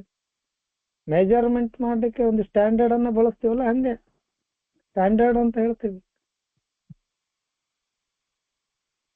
ಅಳತೆ ಗೋಲುಗಳಾಗ್ತವೆ ಇವು. ನಾನು ಎಂತ ಮನುಷ್ಯ, ನನ್ನ ನೀರ್ ಎಷ್ಟದ, ನಾನು ಏನೇನು ಮಾಡೀನಿ, ನನ್ನ ಕಥೆಗಳು ಏನದಾವು, ನನ್ನ ನೀತಿಗಳೇನದಾವು, ನನ್ನಲ್ಲಿರುವಂತಹ ಕಮ್ಮಿತನಗಳು ಏನದಾವು, ನನ್ನಲ್ಲಿರುವ ಒಳ್ಳೆತನಗಳು ಏನದಾವು, ಎಲ್ಲವನ್ನು ಅಳತೆ ಮಾಡುವಂಥವು ಇವು. ಈ ರೀತಿ ನೋಡಿದ್ರೆ ನಮ್ಗಿದು ಕಷ್ಟದಾಯಕ ಆಗ್ತದೆ ಹೆಜ್ಜೆ ಅಂತ ಹೇಳ್ತಾರೆ. ಕಷ್ಟದಾಯಕ ಕರೆಕ್ಟು, ಇಲ್ಲ ಅಂತಲ್ಲ. ಎಲ್ಲವನ್ನ ಬಿಟ್ಟು ಬಿಡ್ಲಿಕ್ಕೆ ರೆಡಿ ಆಗ್ಬೇಕಲ್ಲಪ್ಪ. ನೀವು ಹೇಳೋ ಪ್ರಕಾರ ನೋಡಿದ್ರೆ ಏನು ಬೇಡ, ಸುಮ್ಮನೆ ಮೈ ಮೇಲೆ ಒಂದಿಷ್ಟು ಯಾವ್ದಾರ ಕಾವಿ ಬಟ್ಟೆ ಗಿಟ್ಟೆ ಹಾಕೊಂಡು ಹಿಮಾಲಯ ಕಡೆ ಕಟ್ಟಿಗೆ ಹಿಡ್ಕೊಂಡು ಹೋಗನ್ನೋ ಲೆಕ್ಕ ಕೇಳಕತ್ತೀರಿ ನೀವು ಅನ್ನುವಂಥದ್ದು ಮತ್ತದ. ಬಟ್ ಅಲ್ಲ, ಹಾಗೆ ಹೇಳ್ತಾ ಇಲ್ಲ ಅವರು. ನಮ್ಮನ್ನು ನಾವು ಪ್ರತಿ ಕ್ಷಣ ಅಳತೆ ಮಾಡ್ಲಿಕ್ಕೆ ಇವೆಲ್ಲವೂ ಸಹಾಯ ಮಾಡ್ತದ. ಇವು ಕಷ್ಟದಾಯಕ ಅಂತ ಅನಿಸಿದ್ರು ಕೂಡ ಅಸಾಧ್ಯವಂತೂ ಅಲ್ಲ. ಮಾಡದೆ ಇರ್ಲಿಕ್ಕೆ ಆಗದಾರ್ದಂತ ಯಾವ ಕಂಡೀಷನ್ಗಳು ಅಲ್ಲ ಇವು. ಅಂತ ದೊಡ್ಡ ಏನು ರಿಸ್ಟ್ರಿಕ್ಷನ್ಗಳು ಇಲ್ಲ, ಅಂತ ದೊಡ್ಡ ಏನು ಡಿಫಿಕಲ್ಟಿನೂ ಇಲ್ಲ. ಸಾಧ್ಯ ಅದ. ಪ್ರಮುಖ ವಿಷಯ ಏನಪ್ಪಾ ಅಂತಂದ್ರೆ, ಇಂಪಾರ್ಟೆಂಟ್ ಮ್ಯಾಟ್ರ್ ಏನಪ್ಪಾ ಅಂತಂದ್ರೆ, ಇಲ್ಲಿ ನಾವು ಆರಂಭ ಮಾಡ್ಬೇಕಾಗೈತಿ. ಮೊದಲಿಗೆ ಸುಮ್ಮನೆ ಇಲ್ಲ ನಿಂತು ಕೇಳಿ ಕೇಳಿ ಕೇಳಿ ಸಾಕಾಗೈತಿ. ಮಾಡಕ ಮುಂದುವರೆದೇ ಇಲ್ಲ. ಮಾಡಕ್ ಹೋಗ್ಬೇಕಲ್ಲ, ಕಾರ್ಯ ಪ್ರವೃತ್ತರಾಗಬೇಕಲ್ಲ. ಏನದ ನಾನು ತಿಳ್ಕೊಳ್ತೀನಿ, ನಾನು ಮಾಡ್ಲಿಕ್ಕೆ ಪ್ರಯತ್ನ ಮಾಡ್ತೀನಿ ಅನ್ಬೇಕಲ್ಲ. ಆಯ್ತು ಭಗವಂತ, ನನ್ನಲ್ಲಿ ಇಂತಿಂತ ಒಂದಿಷ್ಟು ಗುಣಗಳು, ಅವುಗಳನ್ನ ನಾನು ಬಿಡ್ಲಿಕ್ಕೆ ರೆಡಿ ಆಗಿದ್ದೀನಿ, ನೀನ್ ರೆಡಿ, ನಾನು ರೆಡಿ ಅದೀನಿ. ಬರೀ ತಿಳಿಸೋದು, ಅವನಿಗೆ ಇನ್ಫಾರ್ಮೇಶನ್ ಕೊಡೋದು, ಇಂಟಿಮೇಶನ್ ಮಾಡೋದು ಅಂತ ಹೇಳ್ತೀವಿ. ದೇವ್ರ, ನನ್ನ ಕಡೆ ಇವೆಲ್ಲವೂ ಅದಾವು, ಇವುಗಳನ್ನ ಬಿಡ್ಲಿಕ್ಕೆ ನಾನು ರೆಡಿ ಇದ್ದೀನಪ್ಪ. ನಾನು ಬಾಗಲ ತಟ್ಟಿ ನಿಂತೀನಿ ನಿನ್ನ ಮುಂದ, ಬಾ ಯಾವಾಗ ತೆಗಿ ಅನ್ನೋದು. ಅದ್ ಮುಂದೆ ಮತ್ತೆ ಬೇಡ್ಕೊಳ್ಳೋದು ಬೇರೆ ಐತದ, ಮುಂದೆ ಓಡ್ರಾಗ ಬರ್ತದ. ಗುಡಿ ಮುಂದೆ ಅಂತಂದ್ರೆ ಏನು, ಸುಮ್ನೆ ದೇವರ ಮುಂದೆ ನಿಂದ್ರದು. ಇಲ್ಲಿ ನಾನು ರೆಡಿ ಇದ್ದೀನಿ, ನೀನ್ ಯಾವಾಗ ತೆಗಿ ನೋಡೋಣ ಅನ್ನುವಂತ. ಅಸಾಧ್ಯ ಅಲ್ಲ ಇದು. ಪ್ರಾರಂಭ ಮಾಡಬೇಕು. ಪ್ರಾರಂಭ ಮಾಡೋದು ಪ್ರಮುಖ ವಿಷಯ ಆಯ್ತು. ಮುಟ್ತೀವೋ ಬಿಡ್ತೀವೋ ಅದು ನಮಗ್ ಬೇಕಾಗಿಲ್ಲ. The only urgent thing is that we make A beginning. ಒಂದು ಪ್ರಾರಂಭವನ್ನ ನಾವು ಮಾಡಬೇಕು. ಎಷ್ಟು ಬರ್ತದೆ ಹೋಗ್ಲಿ ನೋಡೋಣ, ಎಷ್ಟು ತೆಗಿತಾವೋ, ಎಷ್ಟು ಹೊರಗೆ ಬರ್ತಾವೋ, ಎಷ್ಟು ಉಳಿತಾವೋ ಇರ್ಲಿ ನೋಡೋಣ. ಮುಂದೈತಿ, ಪ್ರಯತ್ನ ಮಾಡ್ತಾನೆ ಇರ್ಬೇಕು ಅನ್ನುವಂಥದ್ದು ಐತಿ. And keep trying. ಒಂದೇ ಸಲಕ್ಕೆ ನೀವು ಕಟಾಖಂಡಿತವಾಗಿ ಎಲ್ಲವನ್ನ ತೆಗೆದು ಹೊರಗೆ ಹೋಗಂತ ನಾವು ಹೇಳಂಗಿಲ್ಲ. ಇದು ಜೀವನ ಪರ್ಯಂತ ನಡೆಯುವಂತ ಹೆಜ್ಜೆ. ಕೀಪ್ ಟ್ರೈಯಿಂಗ್, ಪ್ರಯತ್ನ ಮಾಡ್ತಾನೆ ಇರಬೇಕು. ಪ್ರತಿದಿನ ಕಸ ಬೀಳ್ತಾನೆ ಇರ್ತದ ಮನಸ್ಸಿನೊಳಗ. ಮನಸ್ಸಿನ ಕಸವನ್ನ ಪ್ರತಿದಿನ ಹುಡುಗಬೇಕು ಹೊರಗ. ಅದನ್ನ ಹೇಳ್ತಾರ ಅವ್ರು. ಒಮ್ಮಲೆ ಎಲ್ಲ ಸ್ವಚ್ಛ ಆಗಿ ಬಿಡುದಿಲ್ಲ. ಸ್ವಚ್ಛ ಆಗೈತಂತ ಕಂಡ್ರು ಕೂಡ ಮರುದಿವ್ಸ ಮತ್ತೆ ಮನಸ್ಸಿನೊಳಗೆ ಮತ್ತೆ ಬೀಳುತ್ತಾವ. ಹಿಂಗಾಗಿ ಇದೇನು ಅಸಾಧ್ಯ ಅಲ್ಲ. ಕಷ್ಟಕರ ಅನಿಸ್ತದ ಫಸ್ಟಿಗೆ, ಬಟ್ ಅಸಾಧ್ಯ ಅಲ್ಲ. ನಮ್ಮಲ್ಲಿ ಸಾಕಷ್ಟು ಜನರು ಈ ಎಲ್ಲವನ್ನ ಅರ್ಥ ಮಾಡಿಕೊಂಡ ಮೇಲೆ ಗಟ್ಟಿಯಾಗಿ ನೆಲೆ ನಿಂತಾರಿಲ್ಲಿ ಈ ಕಾರ್ಯಕ್ರಮದಲ್ಲಿ. ಸರಳವಾಗಿ ಅರ್ಥ ಮಾಡ್ಕೊಂಡಾರ, ಸಿಂಪಲ್ ಆಗಿ ಈ ಕಾರ್ಯಕ್ರಮದಲ್ಲಿ ಉಳ್ಕೊಂಡಾರ. ಖಲಾಸ್. ನಮಗ ಹಗಲೇ ಮುಗಲೇ ಹೋಗಿ ಬಾ ಇಲ್ಲ, ಕೀಪ್ ಕಮಿಂಗ್ ಬ್ಯಾಕ್ ಇಲ್ಲ. ನಮ್ದು ಸ್ಟೇ ಹಿಯರ್ ಅನ್ಬೇಕು. ನಾವ್ ಇಲ್ಲೇ ಉಳ್ದೇವಿ, ಇಲ್ಲಿ ಬಂದೀವಿ, ಇಲ್ಲಿ ಉಳ್ದೇವಿ. ಹಗಲೇ ಮುಗಲೇ ಹೋಗುದು, ಅಲ್ಲಿ ಬೀಳುದು, ಇಲ್ಲಿ ಬೀಳುದು, ಆ ರಿಯಾಬಕ್ ಹೋಗು, ಈ ರಿಯಾಬಕ್ ಹೋಗು, ಅವ್ರ ಇವ್ರ ಹೇಳಿ ಅನ್ನೋದು, ಅವ್ರ ಕಡೆ ಅನ್ನಿಸ್ಕೊಳ್ಳೋದು, ಇವ್ರ ಕಡೆ ಅನ್ನಿಸ್ಕೊಳ್ಳೋದು, ಬಂದಿಯಾಗಿ ಒಳಗ್ ಬೀಳುದು ಯಾವನಿಗೆ ಬೇಕಾಗೈತ್ರಿ? ಎದ್ರ ಸಲುವಾಗಿ? ಅದು ಹೋಗಿ ಒಂದು 180-90 ml ಆ ಬಾಟ್ಲಿ ಸಲುವಾಗಿ, 6 ಇಂಚ್ ಬಾಟ್ಲಿ ಸಲುವಾಗಿ ಇಡೀ ಬದುಕನ್ನ ಅದರ ಮುಂದೆ ಶರಣಾಗತಿ ಮಾಡಿ ಕಾಲು ಕಟ್ಕೊಂಡು ಅದ್ರ ಮುಂದೆ ಬಿದ್ದು ಭಿಕ್ಷೆ ಬಿಡೋರ್ ಗತೆ ಬಿಡಾಕತ್ತಿದ್ವಿ. ಆ ಸರಾಯಿ ಮುಂದೆ ಭಿಕ್ಷೆ ಬಿಡದಂಗ, ಆ ಸರಾಯಿನ ಭಿಕ್ಷೆ ಬಿಡುದು, ಮಂದಿಗೆ ಭಿಕ್ಷೆ ಬಿಡುದಲ್ಲ, ಆ ಸರಾಯಿಗೆ ಭಿಕ್ಷೆ ಬಿಡೋದಾಗಿತ್ತು ಬದುಕು. ಅಷ್ಟೊಂದು ಹೀನಾಯ ಬದುಕ ನಮ್ದು. ಅಷ್ಟೊಂದು ಕೀಳು ಮಟ್ಟಕ್ಕ ನಾನು ಇಳುತ್ತಿದ್ದು. ನಾನು ಯಾರು ಅನ್ನುವಂಥದ್ದನ್ನ ಒಂದು ಸಲ ಸೈಲೆಂಟ್ ಆಗಿ ನಿಂತು ನೋಡ್ಕೋಬೇಕು ಅನ್ಸ್ಬಿಡ್ತು. ನಾನು ಯಾರು, ನಾನು ಯಾಕೆ ಬಂದೆ, ನಾನು ಬಂದಿರುವ ಉದ್ದೇಶ ಏನು, ದೇವರು ನನಗೆ ಏನೇನು ಕೊಟ್ಟಿದ್ದ, ಎಷ್ಟೊಂದು ಅವಕಾಶಗಳನ್ನ ಕೊಟ್ಟಿದ್ದ, ಸಾಕಷ್ಟು ಜನರಿಗೆ ಯಾವ್ಯಾವ ಕೊರತೆಗಳನ್ನ ಕೊಟ್ಟಿರ್ತಾನೆ, ಬಟ್ ನನಗೇನು ಕೊಟ್ಟಿರ್ಲಿಲ್ಲ. ಬದುಕನ್ನ ಚೆನ್ನಾಗಿ ಕೊಟ್ಟ, ಚಂತ ಇಡೀ ಏನಂತ ಹೇಳ್ತೇವೆ, ಕುಟುಂಬವನ್ನ ಕೊಟ್ಟ, ಅಣ್ಣತಮ್ಮರು ಕೊಟ್ಟ, ಬೇಕಾದಂತ ಮಕ್ಕಳನ್ನ ಕೊಟ್ಟ, ಹೆಂಡತಿನ ಕೊಟ್ಟ, ಸಮಾಜದಲ್ಲಿ ಇರ್ಲಿಕ್ಕೆ ಹಣ ಖರ್ಚು ಮಾಡ್ಲಿಕ್ಕೆ ನೌಕರಿ ಕೊಟ್ಟ, ದುಡ್ಡು ಕೊಟ್ಟ. ಇನ್ನ ಏನ್ ಬೇಕು ನನಗ? ಯಾಕೆ ಹೋಗಿ ಹಗಲ ಮುಗಲೆ ರಿಯಾಬನಾಗಿ ಬೀಳುವಂತ ಅವಶ್ಯಕತೆ ನನಗದ? ಹೋಗಿ ಅದು ಒಂದು ಬಾಟ್ಲಿ ಮುಂದ ನನ್ನ ಅಸ್ತಿತ್ವ ಏನು? ಆ ಬಾಟ್ಲಿ ಮುಂದ ಅಸ್ತಿತ್ವ ಏನು ನಂದು? ಅದೇ ತೋಡ್ದ ಇಡೀ ಜಗತ್ತಿನಾಗ ನನ್ನ ಮುಂದೆ, ನನ್ನ ಜೀವನದಲ್ಲಿ ಎಲ್ಲ ಪ್ರಶ್ನೆಗಳನ್ನ ಕೇಳಿಕೊಂಡಾಗ ಈ ಹೆಜ್ಜೆ ಏನು ಬಹಳ ಕಷ್ಟಕರ ಆಗುದಿಲ್ಲ ಸ್ನೇಹಿತರೆ, ಇದು ಹೆಜ್ಜೆ ಬಹಳ ಕಷ್ಟಕರ ಆಗುದಿಲ್ಲ. ಸೊ ನಾನು ಆರಂಭ ಮಾಡ್ಬೇಕು, ಪ್ರಯತ್ನ ಮುಂದುವರಿಸ್ತಾನೆ ಇರಬೇಕು ಅನ್ನುವಂಥದ್ದನ್ನ ಇಲ್ಲಿ ಹೇಳ್ತಾರ ಅವರು. ಮುಂದೆ ಏನಾಗ್ತದೆ ದಯವಿಟ್ಟು ಓದಿ ಸರ್ ಪ್ಲೀಸ್.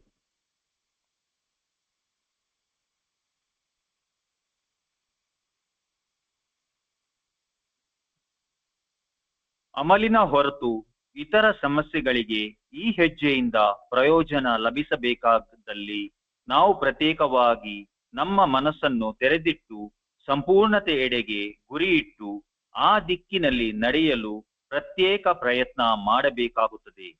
ಎಷ್ಟೇ ನಿಧಾನವಾಗಿ ನಾವು ತಯಾರಾಗಿದ್ದೇವೆಯೇ?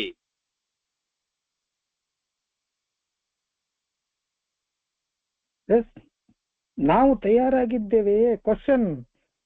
ಈ ಕ್ವಶನ್ ಅನ್ನು ನಾನು ನನಗಾಗಿ ಹಾಕೋಬೇಕು, ಈ ಪ್ರಶ್ನೆಯನ್ನ ಬೇರೆ ಯಾರಿಗೆ ಹಾಕೋದಿಲ್ಲ. ಆಮ್ ಐ ರೆಡಿ ಅನ್ಬೇಕಲ್ಲ, ಅವ್ರು ಬರ್ದಾರ ಆರ್ ವಿ ರೆಡಿ ಅಂತ ಹೇಳಿ, ಅಲ್ಲಿ ನಾವು ಅಂತ ಬರ್ದಾರ ಅವರು. ಓಕೆ, ನಾವು ಅಂತ ಅನ್ಕೊಳ್ಳಿ, ನೀನ್ ತೊಂದ್ರೆ ಇಲ್ಲ. Are we ready? ಇವತ್ತು ನಾವು ಸಿದ್ಧರಾಗಿದ್ದೀವಿಯಾ? ಅಮಲಿನ ಹೊರತು ಸಾಕಷ್ಟು ಸಮಸ್ಯೆಗಳದ ನಮ್ಮ ಬದುಕಲ್ಲಿ. ಅಮಲ್ ಬಿಟ್ಟ ತಕ್ಷಣ ಎಲ್ಲವೂ ಸರಿಯಾಗಿ ಬಿಡ್ತದ ಅಂತಲ್ಲ. ದೈಹಿಕವಾಗಿ ಸರಿಯಾಗಬಹುದು, ಮಾನಸಿಕವಾಗಿ ಒಂದಿಷ್ಟು ಗೊಂದಲಗಳು ಕಡಿಮೆ ಆಗಬಹುದು, ಸಾಮಾಜಿಕವಾಗಿ ಒಂದಿಷ್ಟು ಮರ್ಯಾದೆ ಬರಬಹುದಿಲ್ಲ ಅಂತಲ್ಲ, ಆರ್ಥಿಕವಾಗಿ ಕೂಡ ನಾವು ಸಬಲರಾಗಬಹುದು. Okay fine. ಕೌಟುಂಬಿಕವಾಗಿ ಕೂಡ ನಾವು ಸಬಲರಾಗಬಹುದು, ಮೊದಲನೇ ರೀತಿಯಲ್ಲಿ ನಮ್ಮನ್ನ ಟ್ರೀಟ್ ಮಾಡಬಹುದು. ಅದೆಲ್ಲದಕ್ಕಿಂತ ಹೆಚ್ಚಾಗಿ ಈ ಆಧ್ಯಾತ್ಮಿಕ ಸಮಸ್ಯೆಗಳದಾವು, ಆತ್ಮಿಕ ಸಮಸ್ಯೆಗಳದಾವು, ನೈತಿಕ ಸಮಸ್ಯೆಗಳದಾವು ನನ್ನಲ್ಲಿ. ಈ ಸಮಸ್ಯೆಗಳಿಗೆ ಈ ಹೆಜ್ಜೆಯಿಂದ ನಮಗೆ ಪ್ರಯೋಜನ ಸಿಗಬೇಕಾದ್ರೆ ಅದು ದೇವರಿಂದ ಮಾತ್ರನೇ.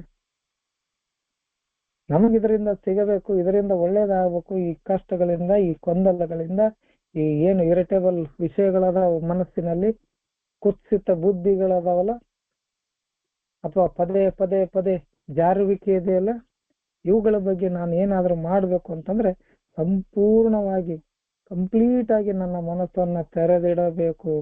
ಎಸ್, ತರಾಯಿ ಮುಂದೆ ಸೋಲುವುದು ಅಥವಾ ಈ ನ್ಯೂನ್ಯತೆಗಳ ಮುಂದೆ ಸೋಲುವುದು ನಮ್ಮ ಸೋಲಲ್ಲ, ನಮ್ಮ ನೈತಿಕ ಸೋಲಲ್ಲ. ಅದು ಆಕ್ಚುಲಿ ನಮ್ಮ ನೈತಿಕ ಗೆಲುವುದು. ನಮ್ಮ ದೋಷಗಳ ಎದುರಿಗೆ ನಾವು ಸೋಲನ್ನ ಒಪ್ಪಿಕೊಳ್ಳೋದು, ಅವುಗಳನ್ನ ತಿದ್ದಿ ನಡಿಲಿಕ್ಕೆ ರೆಡಿ ಆಗೋದು, ಅವುಗಳನ್ನ ಬಿಡಲಿಕ್ಕೆ ನಾವು ರೆಡಿ ಆಗೋದು ನಮ್ಮ ಗೆಲುವು.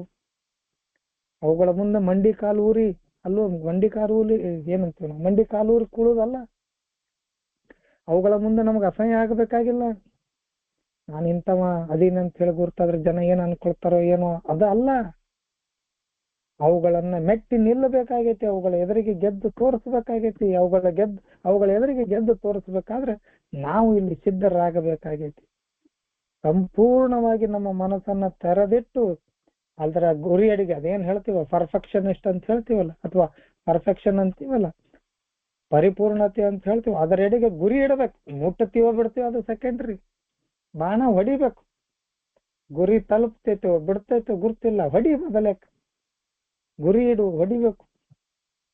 ನೋಡೋಣ ಮುಟ್ಟತೈತ ಇಲ್ಲ ನೋಡೋಣ. ಆ ದಿಕ್ಕಿನೊಳಗೆ ನಾವು ಪ್ರಯತ್ನ ಮಾಡ್ಬೇಕಾಗತ್ತ, ಪ್ರತ್ಯೇಕ ಪ್ರಯತ್ನ ಮಾಡ್ಬೇಕಾಗ್ತದ ಅಂತ ಹೇಳ್ತಾರ. ಪ್ರತ್ಯೇಕ ಪ್ರಯತ್ನ ಮಾಡ್ಬೇಕು.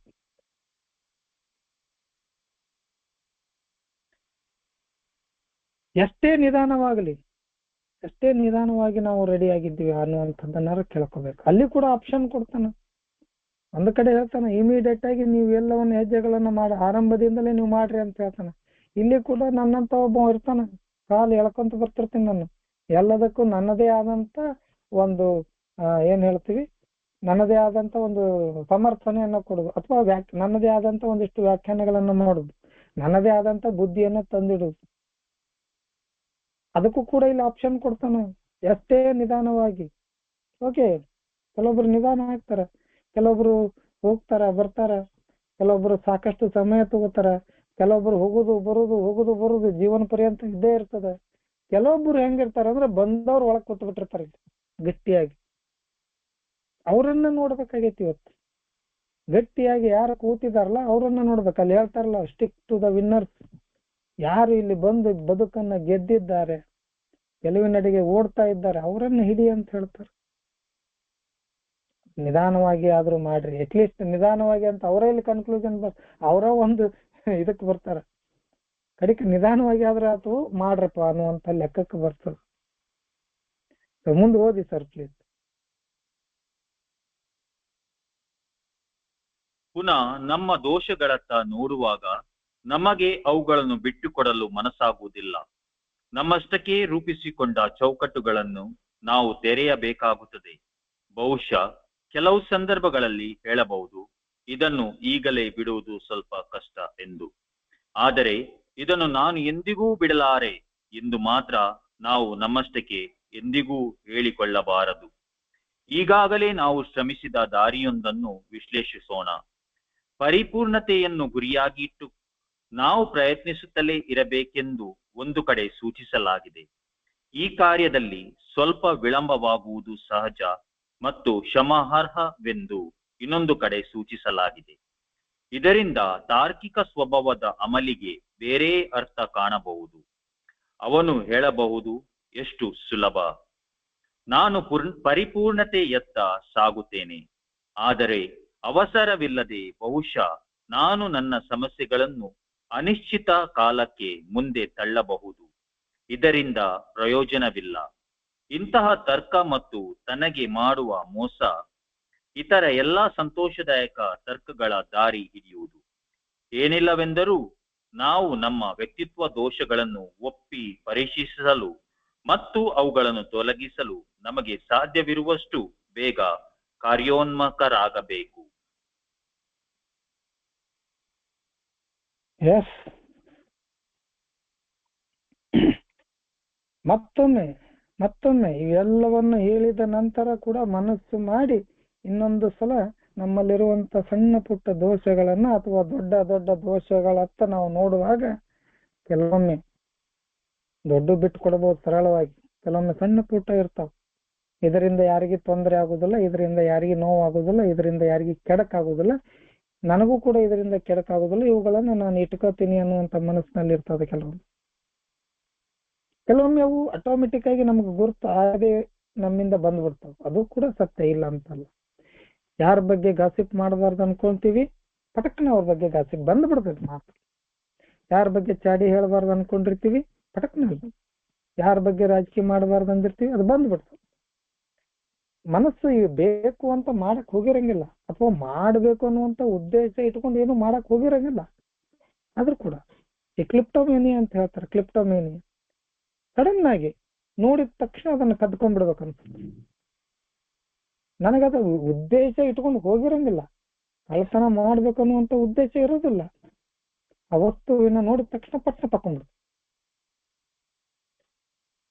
ಇಂಥ ಸಣ್ಣ ಪುಟ್ಟ ದೋಷಗಳು ಇರ್ತಾವ. ಕೆಲವೊಂದಿಷ್ಟು ಬರೀ ಕಳ್ತನ ಅಂತಲ್ಲ, ಗಾಸಿಪ್ ಅಂತಲ್ಲ, ನೋಡಬಾರ್ದು ಅಂತ ಅನ್ಕೊಂಡಿದಂತ ಜಾಗಗಳನ್ನ ನೋಡಿಬಿಡುದು, ನೋಡಬಾರ್ದು ಅನ್ನುವಂಥ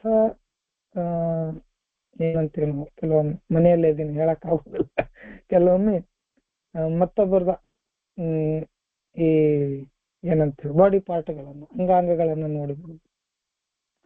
ನೋಡ್ಬೇಕಂತ ಉದ್ದೇಶ ಇರುದಿಲ್ಲ, ಅದನ್ನ ಅನುಭವಿಸ್ಬೇಕನ್ನುವಂತ ಉದ್ದೇಶ ಇರುದಿಲ್ಲ, ಆ ವಿಷಯವನ್ನ ತಲೆಯಲ್ಲಿ ಇಟ್ಕೊಂಡು ಹೋಗಿರುವುದಿಲ್ಲ. ಆದ್ರೂ ಕೂಡ ದೃಷ್ಟಿಯಲ್ಲಿ ಹೋಗ್ಬಿಡುತ್ತೆ, ಮನಸ್ಸು ಆ ಕಡೆ ಹೇಳುತ್ತೆ.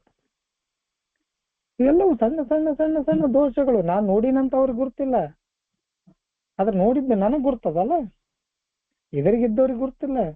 ಮುಖ ಕೊಟ್ಟು ಮುಖ ಮಾತಾಡಕ್ ಆಗ್ತಿರಂಗಿಲ್ಲ, ಬೇರೆ ಬೇರೆ ಭಾಗಗಳಲ್ಲೇ ನೋಡುದು. ಕಣ್ಣಲ್ಲಿ ಕಣ್ಣಿಟ್ಟು ಮಾತಾಡಕ್ ಆಗೋದಿಲ್ಲ, ಬೇರೆ ಬೇರೆ ಬೇರೆ ಪಾಠಗಳನ್ನ ನೋಡುದು. These things you can't control. Sometimes ನಮಗೆ ತಿಳಿದೇನೆ ನಡೆದು ಹೋಗ್ತಿರ್ತಾವ. ಆದ್ರೆ ಇವತ್ತು ಅಂತ ಎಲ್ಲ ವಿಷಯಗಳು ನನ್ನಲ್ಲಿ ಅದಾವ ಅನ್ನುವಂಥದ್ದು ಗುರ್ತಾಗ್ತಾ ಇದೆ. ಅದು ಬಹಳ important. I have some defects. ಇಂಥ ಡಿಫೆಕ್ಟ್ಸ್ಗಳು, ಇಂಥ ದೋಷಗಳು ನನ್ನಲ್ಲಿ ಅದಾವ ಅನ್ನುವಂಥದ್ದು ನಮ್ಗೆ ಗುರ್ತಾಗ್ತದೆ. ಇಂಥವುಗಳನ್ನ ಬಿಟ್ಟು ಕೊಡಕ್ಕೆ ಕೆಲವೊಮ್ಮೆ ಮನಸ್ಸಾಗುದಿಲ್ಲ. ನಮ್ಮಷ್ಟಕ್ಕೆ ನಾವು ರೂಪಿಸಿಕೊಂಡ ಒಂದಿಷ್ಟು ಬೌಂಡ್ರಿಗಳು ಇರ್ತಾವ, ಚೌಕಟ್ಟುಗಳು ಇರ್ತಾವ, ಅಥವಾ ಜೋನುಗಳು ಇರ್ತದ. ಆ ಜೋನುಗಳನ್ನ ನಾವು ತೆಗಿಬೇಕಾಗ್ತದೆ. ಬಹುಶಃ ಇಂಥ ಸಂದರ್ಭಗಳಲ್ಲಿ ಕೆಲವರು ಇದನ್ನ ಹೇಳ್ತಾರ, ಈಗ ಇದನ್ನ ಈಗಲೇ ಬಿಡುದು ಕಷ್ಟಪ್ಪ ಇದು ಅಂತ. ಕೆಲವೊಂದಿಷ್ಟು ದಿನ ಹೋದ ನಂತರ ಇದು ಒಂದು ಮಾತ್ರ ಬಿಡಕ್ ಆಗೋಲ್ದು ನೋಡು ಮಾರ, ನನ್ನ ಕೈಲಿ ಬಿಡಕ್ ಆಗೋವಲ್ದು, ನನ್ನ ಕೈಲಿ ನಾನು ಬಿಡಕ್ ಆಗೋದಿಲ್ಲ, ಇದೊಂದು ಏನ್ ಮಾಡಕ್ ಆಗೋದಿಲ್ಲ. ಹಂಗೇನಾರ ನಾವ್ ಏನಾರ ಹೇಳ್ಕೊಂಡ್ಬಿಟ್ವಿ ಅಂದ್ರ ಬಹಳ ಕಷ್ಟ ಆಗ್ತದೆ. ನಾನು ಸುಮ್ನೆ ಒಂದು ಜನರಲ್ ಉದಾಹರಣೆ ಹೇಳ್ತೇನೆ. ಈಗ ಅಲ್ಲಿಂದ ರಿಯಾಬಿಂದ ಬಂದು 6 ವರ್ಷಗಳ ಕಾಲ ರಿಯಾಬಿನಲ್ಲಿ ಏನು ಬೀಡಿ ಸಿಗರೇಟು ಅಥವಾ ಅದಕ್ಕೆ ಮೊದಲಕ್ಕೆ ಸಿಗರೇಟ್ ಸೇರ್ತಿದ್ದೆ. ಹೆಂಡತಿಗೆ ಹೇಳ್ತಿದ್ದಾನೆ, ಕುಡಿತಾ ಒಂದ್ ಬಿಟ್ಟಿನಿಲ್ಲ, ಅದ್ರ ಸಿಗರೇಟ್ ಒಂದ್ ಬಿಡಕ್ಕಾಗೋದು, ನಾನು ಬಿಡ್ತೀನಿ, ಯಾವಾಗ ಬಿಡ್ತೀನಿ ಸೇದವನ ಅದೊಂದು ಮಾತ್ರ ಬಿಡುದಿಲ್ಲ ಅಂದ್ರೆ ಅವರು ಸುಮ್ಮ ಆಗ್ಬಿಟ್ರು, ಹಾಳಾಗಿ ಹೋಗ್ಬಿಡ ಕಡೆ ಏನ್ ಮಾಡ್ಕೊಂಡು ಹೋಗಿಲ್ಲ ಅಂತೇಳಿ ಕಂಟಿನ್ಯೂಸ್ ಆಗಿ ಅಲ್ಲಿಂದ ಬಂದ ನಂತರ ಒಂದು 5 ವರ್ಷಗಳ ಕಾಲ ಸೇದಿದ್ವಿ. ಯಾವಾಗ ಒಂದು ಹಲ್ಲಿನ ವಿಷಯಕ್ಕಾಗಿ ಹಾಸ್ಪಿಟ್ಲಿಗೆ ಹೋದ್ವಿ, ಅಲ್ಲಿ ಒಂದಿಷ್ಟು ಬಯಾಪ್ಸಿ ಮಾಡ್ಬೇಕಂದಾಗ ಗುರ್ತಾತು, ಹೋ ಎಲ್ಲೇ ಹೊಂಟೈತಿದ್ ಗಾಡಿ ಅಂತ. ಬಯಾಪ್ಸಿ ಮಾಡಿದಾಗ ಹೇಳಿದ್ರು ಅವ್ರು, ಇನ್ನೂ ಏನೂ ಆಗಿಲ್ಲ, ಇದೇ ಕಂಟಿನ್ಯೂ ಮಾಡಿದ್ರೆ ಮುಂದೆ ಏನಾಕತಿ ಯಾರಿಗೆ ಹೇಳಕ್ ಆಗೋದಿಲ್ಲ. ಸೊ ಇದು ಏನು ಈ ಒಂದು ಭಯ ಹುಟ್ಟಿತು. ಭಯ ಅನ್ನೋಕ್ಕಿಂತ ಹೆಚ್ಚಾಗಿ ನಾವು ಯಾವ ದಾರಿಗೆ ಹೊಂಟಿದ್ವಿ, ಇದನ್ನ ಹೆಂಗ ನಾನು ಬಿಡಂಗಿಲ್ಲ ಅಂತ ಅನ್ಕೋತಿದ್ ನೋಡು, ಅವತ್ತ ಲಾಸ್ಟ್ ಆತು. ಯಾಕೆ ಲಾಸ್ಟ್ ಆತು? ಅಲ್ಲಿ ಹೇಳಿದ್ರಲ್ಲ, ಹೆದರಿಕೆ ಬಿತ್ತು, ಆ ಒಂದು ಬಿತ್ತು. ಸೊ ಇಂಥವುಗಳನ್ನ ನಾವು ಮೊದಲಿಗೆನೆ ಅಷ್ಟು ದೀರ್ಘಕ್ಕೆ ಹೋಗಿ ಬಿಡುವುದಕ್ಕಿಂತ ಹೆಚ್ಚಾಗಿ ಈಗಲೇ ನಮ್ಮಷ್ಟಕ್ಕೆ ನಾವು ಬಿಡುದು ಒಳ್ಳೇದಲ್ವ? ಇದು ಒಂದೇ ವಿಷಯ ಇಲ್ಲ, ಸಿಗರೇಟ್ ಅಂತ ಒಂದೇ ವಿಷಯ ಇಲ್ಲ, ಹಂಗ ಉಳಿದ ದೋಷಗಳು ಅದಾವು. ಅವುಗಳನ್ನು ಕೂಡ ನಮಗ್ ಗುರ್ತಾಗೈತಲ್ಲ, ಈಗ ಬಿಟ್ಟು ಬಿಡುದು ಚಲೋ ಅಲ್ಲ. ಇಲ್ಲ ಮುಂದೆ ಬಿಡ್ತೀನಿ, ಇನ್ನೊಂದ್ ಸ್ವಲ್ಪ ದಿವಸ ಬೇಕು, ಈಗ ಬಿಡಕ್ ಆಗುದಿಲ್ಲ ಅಂತಂದ್ರೆ ಅವನ್ನ ನಮಗ ಮುಂದೆ ತೊಂದರೆ ಕೊಡ್ತಾವು. ಹಂಗಂತೇಳಿ ನಾವು ಅವ್ನ ಹೇಳ್ಕೊಳ್ಳೇಬಾರ್ದು.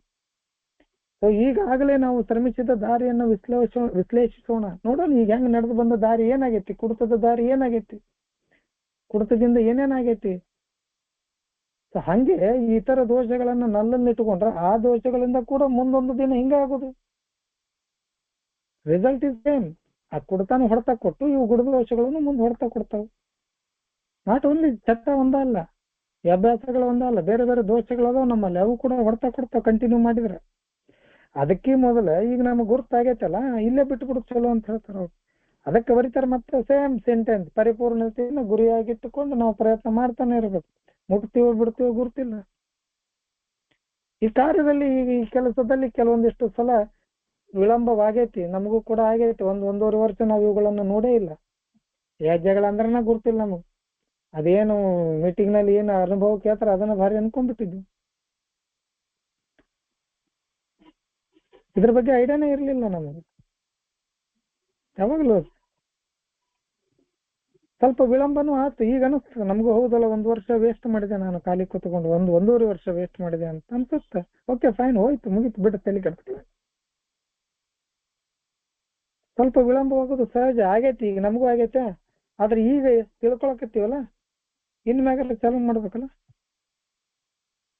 ಸೊ ಸ್ವಲ್ಪ ವಿಳಂಬವಾಗೋದು ಸಹಜ, ಮತ್ತೆ ಇದಕ್ಕೊಂದು ಕ್ಷಮೆ ಕೂಡ ಸಿಗ್ತದ ಅಂತ ಹೇಳ್ತಾರ ಅವ್ರು, ಇಲ್ಲ ಅನ್ನಂಗಿಲ್ಲ.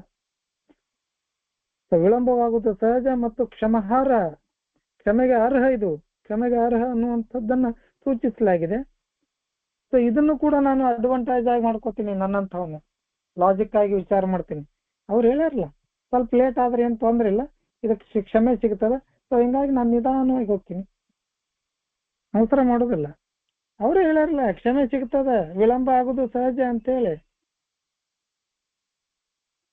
ತಾರ್ಕಿಕ ಸ್ವಭಾವದ ಅಮಲಿಗೆ ಬೇರೆ ಅರ್ಥದಿಂದ ಕಾಣ್ತಾನವನು, ಲಾಜಿಕ್ ವಿಚಾರ ಮಾಡ್ತಾನವ, ಪಾಯಿಂಟ್ಗಳಲ್ಲಿ ಹಿಡಿತಾನ. ನೀವೇ ಹೇಳಿರಲ್ಲ ಲೇಟ್ ಆಗ್ಬೋದು, ತೊಂದ್ರೆ ಇಲ್ಲ, ಇದಕ್ಕೆ ಕ್ಷಮೆ ಸಿಗ್ತದ ಅಂತ. ಓಕೆ ನಾನು ಲೇಟ್ ಮಾಡ್ತೀನಿ, ಲಾಜಿಕ್ ಇದು. ಇದರಿಂದ ತಾರ್ಕಿಕ ಸ್ವಭಾವದ ಅಮಲಿಗೆ ಬೇರೆ ಅರ್ಥ ಕಾಣ್ತದ. ಅವನು ಹೇಳಬಹುದು, ಅಷ್ಟು ಸುಲಭ ಅಲ್ಲ, ನಾನು ಪರಿಪೂರ್ಣತೆಯಿಂದ ಸಾಕ್ತೀನಪ್ಪ, ನೀವು ಹೇಳಿರಿ 100% ನಾನು ಪರಿಪೂರ್ಣತೆಯನ್ನು ಗುರಿ ಇಟ್ಕೊಂಡು ಹೊರಡ್ತೀನಿ. ಆದ್ರೆ ಆರಾಮಾಗಿ ನಿಧಾನವಾಗಿ ಹೋಗ್ತೀನಿ, ಯಾವುದೇ ಅವಸರವಿಲ್ಲದೆ. ಅವಸರ ಯಾಕೆ ಮಾಡುದು? ನೀವು ಹೇಳಿರಲ್ಲ ನಿಧಾನ ಆದ್ರೆ ನಡೀತೈತೆ. ಅಂದ್ರೆ ಪ್ರತಿಯೊಂದಕ್ಕೂ ಕೌಂಟರ್ ಕೊಡುವಂತವನು ನಾನು. ಆದರೆ ಅವಸರವಿಲ್ಲದೆ ಬಹುಶಃ ಇದರಿಂದ ಏನಾಗ್ತದ, ನಾನು ನನ್ನ ಸಮಸ್ಯೆಗಳನ್ನ ಅನಿಶ್ಚಿತ ಕಾಲಕ್ಕೆ ಮುಂದೆ ತಳ್ಳಬಹುದು. ನನ್ನ ಸಮಸ್ಯೆಗಳನ್ನ ನಾನು ಬಗೆಹರಿಸ್ಕೊಳ್ಳಂಗಿಲ್ಲ, ಅವುಗಳನ್ನ ಮುಂದೆ ಹಾಕಬಹುದು ನಾನು.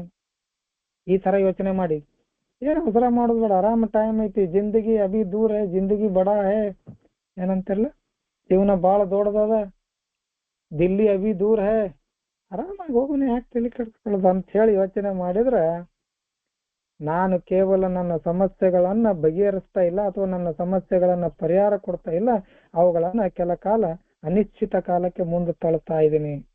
ಇದರಿಂದ ಏನು ಪ್ರಯೋಜನ ಆಗುವುದಿಲ್ಲ. ಸಮಸ್ಯೆಗಳು ಬಗೆಹರಿಯುವುದಿಲ್ಲ, ಸಮಸ್ಯೆಗಳಿಗೆ ಪರಿಹಾರ ಸಿಗುವುದಿಲ್ಲ, ಸಮಸ್ಯೆಗಳು ಹೊರಗಡೆ ಹೋಗುವುದಿಲ್ಲ.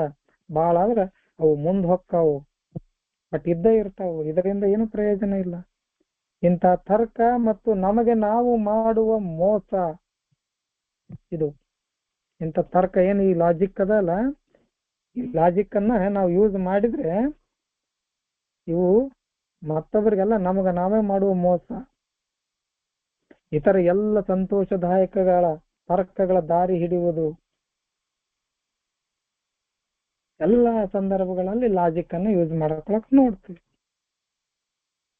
ಇದರಿಂದ ನಮಗೆ ತ್ರಾಸು ಹೊರತಾಗಿ ಜನರಿಗೆಲ್ಲ, ಮತ್ತೊಬ್ಬರಿಗೆಲ್ಲ.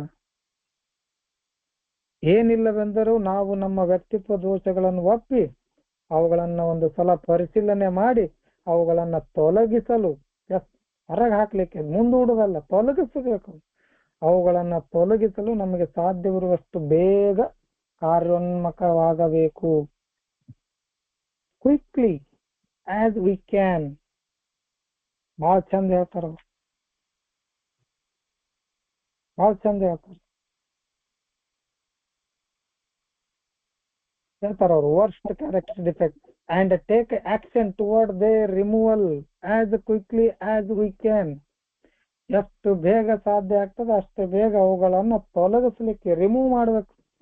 ಅವುಗಳನ್ನ ಮುಂದೆ ಹಾಕುದಲ್ಲ, ಪ್ರೊಕಾಸ್ಟಿಕೇಷನ್ ಮಾಡೋದಲ್ಲ. ಮುಂದೆ ನೋಡ್ತೀನಿ, ಅವಾಗ ಬಿಡ್ತೀನಿ, ವರ್ಷ ಆದ್ಮೇಲೆ ಬಿಡ್ತೀನಿ, 2 ವರ್ಷ ಆದ್ಮೇಲೆ ಬಿಡ್ತೀನಿ ಅಲ್ಲ. ತೊಲಗಿಸ್ಲಿಕ್ಕೆ ಎಷ್ಟು ಸಾಧ್ಯ ಅದ ಅಷ್ಟು ಬೇಗನೆ ನಾವು ರೆಡಿ ಆಗಬೇಕು ಅನ್ನುವಂಥದ್ದು ಹೇಳ್ತಾರೆ.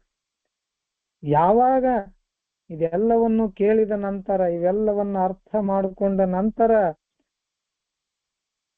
ಖಂಡಿತ ಇಲ್ಲ ಅಂತ ಹೇಳಿ ನಾವು ಯಾವಾಗ ಅಂತೀವಿ ನೋಡ್ರಿ, ಬೇಡಪ್ಪ, ಕೊಡ್ತ ಒಂದ ಸಾಕು, ನಮಗ್ ಉಳಿದಿದ್ದೆಲ್ಲ ವಿಚಾರ ಬೇಡ, ನಮಗ ಉಳಿದಿದ್ದವು ಏನೂ ಬೇಕಾಗಿಲ್ಲ, ಇವು ಹೆಂಗದವ್ ಹಂಗ ಹೋಗ್ಲಿ ಅನ್ನುವಂಥದ್ದನ್ನ ನಾವೇನಾರ ಅಂದ್ ಬಂದ್ರ ಅಥವಾ ನಾವು ಆ ತರ ಮಾತನಾಡಿದ್ವಿ ಅಂದ್ರ, the moment we say no, never, ಇದೆಲ್ಲವೂ ಆಗದೆ ಇರುವಂತ, ಹೋಗದೆ ಇರುವಂತ ಕೆಲಸ, ನೀವು ಹೇಳುವಂಥದ್ದು ಎಲ್ಲ ನಮಗ್ ನಡೆಯಂಗಿಲ್ಲ, ಇವುಗಳನ್ನ ಬಿಟ್ರೆ ಬದುಕು ನಡೆಯುದಿಲ್ಲ, ಇವುಗಳಿಗೆ ಇಲ್ಲದೆ ಜೀವನ ಮಾಡಕ್ ಸಾಧ್ಯ ಇಲ್ಲ. ಇವತ್ತೇ ತುಳಿತಾರೆ ಜನ ಒಬ್ರನ್ನೊಬ್ರನ್ನು. ಎಷ್ಟೇ ನಾವು ಎಲೆಮರೆಕಾಯಿ ಹಾಗೆ ಇದ್ರೂ ಕೂಡ ನಮ್ಮನ್ನ ತುಳಿತಾರ. ಅಂತದ್ರಲ್ಲಿ ನಮ್ಮಲ್ಲಿರುವಂತ ಎಲ್ಲ ದೋಷಗಳನ್ನ ನೀವು ಬಿಟ್ಟು ಬಿಡು ಅಂತಂದ್ರೆ ನಮ್ಮನ್ನ ಇನ್ನಷ್ಟು ಮಲಗಿಸಿ ಬಿಡ್ತಾರ ಅನ್ನುವಂಥದ್ದನ್ನ ನಾವು ಸಬೂಬಾಗಿ ಕೊಟ್ಕೊಂಡು, ಬೇಡ, ಇವೆಲ್ಲವೂ ಇರಬೇಕು, ಇವೆಲ್ಲವೂ ಇದ್ದಾಗ ಎದುರಿನವನಿಗೆ ಹೆದರಿಕೆ ಇರ್ತದ ಅನ್ನುವಂಥದ್ದು ಏನಾದ್ರೂ ಯೋಚನೆ ಮಾಡಿದ್ರೆ ಖಂಡಿತವಾಗಿ ನಾವು ದೇವರ ಕೃಪೆಗೆ ನಮ್ಮ ಮನಸ್ಸನ್ನ ನಾವೇ ಮುಚ್ಚಿಕೊಳ್ತೇವೆ. ದೇವರು ಬರಾಕ್ ರೆಡಿ ಇದ್ದ. Our mind close against the grace of god. ದೇವರ ಕೃಪೆಗೆ ನಾವು ನಮ್ಮ ಮನಸ್ಸನ್ನು ಮುಚ್ಚುತ್ತೇವೆ. ಅದಕ್ಕೆ ಹೇಳ್ತಾರೋ, ನಿಧಾನವು ಅಪಾಯಕಾರಿಯಾಗಿದೆ, ನಾನು ಮಾಡುವುದಿಲ್ಲ ಅನ್ನುವಂಥದ್ದು ಬಂಡಾಯ ಮಾರಕ ಆಗ್ತದ, ಖಂಡಿತವಾಗಿ ಮಾರಕ ಆಗ್ತದೆ. ನಿಧಾನ ಮಾಡೋದು ಅಪಾಯ, ಬಂಡಾಯ ಹೇಳುದು ಅಥವಾ ನಾನು ಮಾಡುವುದಿಲ್ಲ ಅನ್ನುವಂಥದ್ದು ಹೇಳುದು ಅದೇನಾಗ್ತದೆ ಅಂದ್ರೆ ಡೇಂಜರಸ್ ಅಂತ ಹೇಳ್ತಾರೆ. Delay is dangerous. ಡಿಲೇ ಮಾಡೋದು ಡೇಂಜರ್ ಆಗ್ತದೆ. ಅಂಡ್ ರೆಬಿಲಿಯನ್ ಆಗುದಿಲ್ಲ, ರೆಬಲ್ ಆಗುದು, ನನ್ನ ಕಡೆ ಇದು ಸಾಧ್ಯ ಇಲ್ಲ, ನಾನು ಮಾಡುದಿಲ್ಲ, ಏನಾಗ್ತದ ಆಗ್ಲಿ ಅನ್ನುವಂಥದ್ದು ಏನಿದೆ ಅಲ್ಲ, ಮೇ ಬಿ ಫಾಟಲ್ ಅಂತ ಹೇಳ್ತಾರೆ. ಫಾಟಲ್ ಅಂದ್ರೆ ನಮ್ ಕಡೆ ಮೆಡಿಕಲ್ ವರ್ಡ್ ಅಲ್ಲಿ ಕೊನೆಯ ಹಂತ ಅಂತ ಹೇಳ್ತೀವಿ, ಅಂದ್ರೆ ಮಾರಣಾಂತಿಕ ಅಂತ ಹೇಳ್ತೀವಿ. ಫೈಟಲ್ ಡಿಸೀಸಸ್ ಅಂದ್ರೆ ಮಾರಣಾಂತಿಕ ರೋಗಗಳಂತ ನಾವ್ ಹೆಂಗ್ ಕರಿತೀವಲ್ಲ ಹಂಗ ಫೈಟಲ್ ಅಂದ್ರೆ ಮಾರಣಾಂತಿಕ. ಬಂಡಾಯವು ಮಾರಕವಾಗಬಹುದು. ಇಲ್ಲಿಗೆ ಮಾರಣಾಂತಕವಾಗ. ಇದು ನಾವು ನಮ್ಮ ಮಿತಿಯೊಳಗಿನ ಗುರಿಯನ್ನು ಬಿಟ್ಟು ನಮಗಾಗಿ ದೇವರ ಇಚ್ಛೆ ಕಡೆಗೆ ಸಾಗುವ ದಾರಿಯಾಗಿದೆ. ಸಿಂಪಲ್. ನಮ್ಮೊಳಗೆ ಏನದಲ್ಲ ಅದನ್ನ ಬಿಟ್ಟು ದೇವರು ಏನು ತೋರಿಸ್ತಾನ, ದೇವರ ಇಚ್ಛೆ ಏನದ ನನ್ನ ವಿಷಯದಲ್ಲಿ ಅದರೆಡೆಗೆ ಸಾಗುವಂತ ಹೆಜ್ಜೆ ಇದಾಗಿದೆ ಸ್ನೇಹಿತರೆ. This is the exact point at which we abandon limited objectives. ನಮ್ಮ ಬದುಕಿನ ಉದ್ದೇಶಗಳನ್ನ ನಾವು ಎಷ್ಟು ಇಟ್ಕೋಬೇಕು ಅಷ್ಟೇ ಇಟ್ಕೋತೀವಿ. And move toward God's will for us. ದೇವರ ಉದ್ದೇಶ ಏನದ, ದೇವರ ಇಚ್ಛೆ ಏನದ ನಮಗಾಗಿ, ಈ ಬದುಕಿಗಾಗಿ, ಈ ಜೀವನಕ್ಕಾಗಿ ದೇವರ ಇಚ್ಛೆ ಏನದ ಅದರ ಕಡೆಗೆ ಸಾಗುವಂತ ಹೆಜ್ಜೆ ಇದಾಗಿದೆ ಸ್ನೇಹಿತರೆ. ಸೊ ಬಂಡಾಯ ಹೇಳ್ತಿರೋ, ನಿಧಾನ ಮಾಡ್ತಿರೋ, ಇವೆಲ್ಲವೂ ಯಾಕೆ ಬೇಕಪ್ಪ ನಮಗಂತ ಹೇಳಿ ಬಿಡ್ತಿರೋ, ಅದು ನಿಮಗೆ ಬಿಟ್ಟಿದ್ದು.